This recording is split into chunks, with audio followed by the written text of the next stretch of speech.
всемирная рецессия, европейский долговой кризис, прочие финансовые кризисы. На фоне этого доверие к государственным валютам сильно пошатнулось. Этот всемирный шторм стал идеальной колыбелью для рождения новой криптовалюты биткоин. С момента создания интернета были попытки создания виртуальных денег, но они не могли решить проблему двойных расходов. Понятие двойных расходов заключается в том, что если виртуальные деньги – это просто информация, то их цифровой ключ может быть скопирован и использован неоднократно. Способ решения проблемы – это проверка цифрового ключа в доверенном источнике. Но если источник один, то он может быть взломан, что требует отказа от единственного доверенного источника. 2008 год. Инновации. Биткоин обходит это с помощью цепочки блоков общественного регистратора транзакций, где каждая транзакция подтверждается обширной децентрализованной сетью компьютеров. Август 2008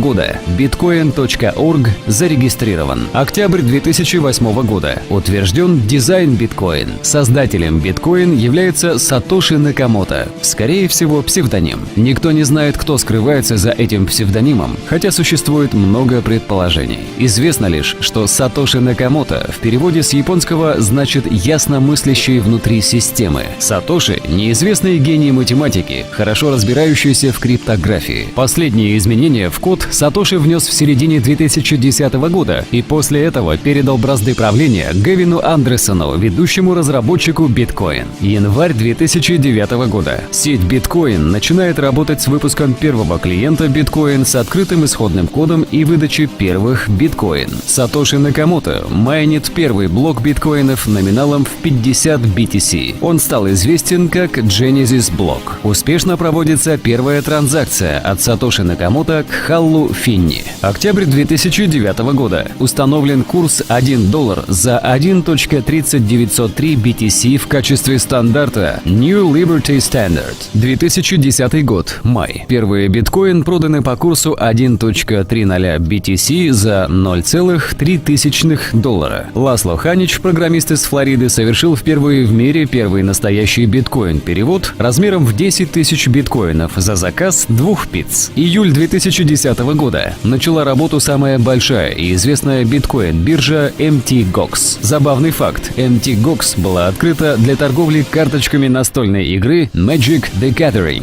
Август 2010 года. Обнаружена крупная уязвимость в протоколе биткоин. 6 августа транзакции не проверялись перед включением в журнал цепочки блоков, что позволяло пользователям создавать неограниченное число биткоин. 15 августа уязвимость была использована, и больше 184 миллиардов биткоин были переданы в одном переводе. Спустя час перевод был обнаружен и удален из журнала цепочки блоков. Это была единственная крупная уязвимость, найденная и использованная за всю историю биткоин. Ноябрь 2010 года. Суммарный объем биткоин достиг $1 миллиона США. 2011 год. Биткоин у всех на слуху. Февраль 2011 года. Доллар снимает шляпу перед биткоин, так как биткоин стоит как доллар. Апрель 2011 года. Журнал Forbes публикует статью «Криптовалюта» о биткоин. Июнь 2011 года. WikiLeaks начинает принимать пожертвования в биткоин, а рыночная капитализация составила $206 миллионов. Gawker публикует историю о Silk Road, сайте, продающем запрещенные товары за биткоин. В это же время из биржи MTGOX утекла таблица, содержащая 60 тысяч логинов, имейл-адресов, хэшей, паролей. Многие пользователи из утекшей базы MTGOX использовали те же данные для MyBitcoin, популярного биткоин-кошелька, и их пароли взломали. 600 пользователей потеряли свои деньги. MTGOX, крупнейшая биткоин-биржа, производившая 90% сделок по обмену, признала утечку информации. Позже кто-то получил административный доступ и разместил сотни тысяч заявок на продажу фальшивых биткоинов, заставив цены на MTGOX временно обвалиться с $17.51 до 1 цента. MTGOX объявила, что эти сделки будут пересмотрены, и торговля приостановилась на 7 дней. 2012 год. Восстановление доверия. После взломов 2011 года биткоин почти целый год восстанавливал доверие пользователей. За это время произошло несколько событий. Открыт первый биткоин-магазин. Первый музыкальный альбом продан за биткоин. Первая судебная тяжба из-за биткоин. Впервые мире биткоин применен в качестве кредитного дефолтного свопа. Впервые о биткоин рассказывают в школе. Первая машина продана за биткоин. Первая больница принимает биткоин. Первое такси принимает биткоин. Первый крупный сайт стал принимать биткоин. Октябрь 2012 года. Европейский Центробанк теперь вынужден считаться с биткоин. По их словам, виртуальные валюты могут оказать негативное влияние на репутацию центральных банков, если их использование значительно возрастет. Этот риск следует учитывать при оценке общего положения рисков центральных банков. Ноябрь 2012 года. Биткоин празднует первый двойной день. Раз в 4 года награда за майнинг нового блока увеличивается в 2 раза. 2013 год. Многообещающее будущее. Февраль 2013 года. Один биткоин стоит больше 1 унции серебра. Также биткоин начинает принимать социальный новостной сайт Reddit. Март 2013 года. Капитализация достигла $1 миллиарда.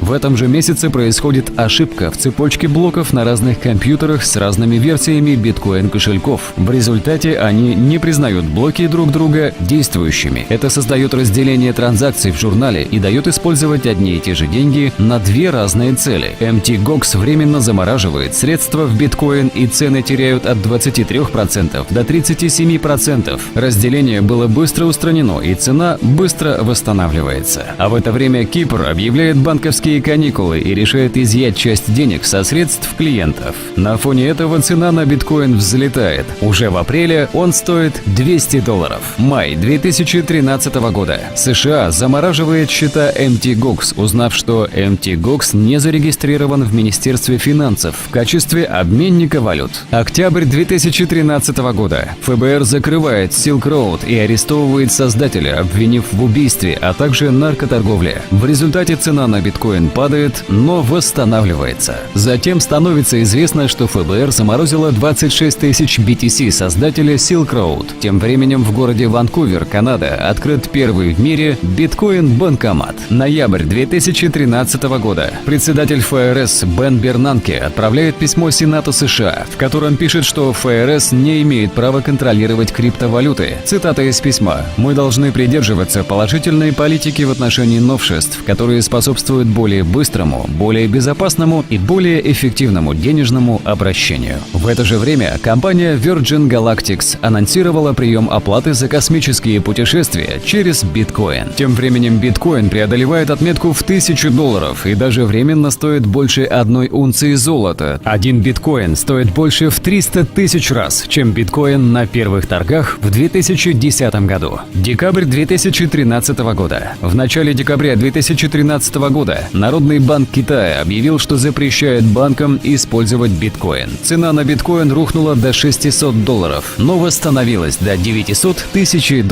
Несмотря на попытки некоторых государств, в том числе и России, пресечь распространение криптовалюты в связи с отсутствием контроля над ней и непониманием всех ее возможностей, а также несмотря на такие события, как приостановление работы биткоин-биржи mt.gox, капитализация криптовалюты неуклонно растет. Доверие к криптовалюте не падает. Ведущие компании, специализирующиеся в области торговли виртуальной валютой, заявили, что координируют свои усилия с целью распространения биткоин и не собираются отказываться от нее. За последние 5 лет биткоин прошел путь от эксперимента до полноценной валюты с рыночной капитализацией в миллиарды долларов. Пока будущее неизвестно, но бесспорно одно: биткоин продолжит разрушать представления людей о правительстве и деньгах.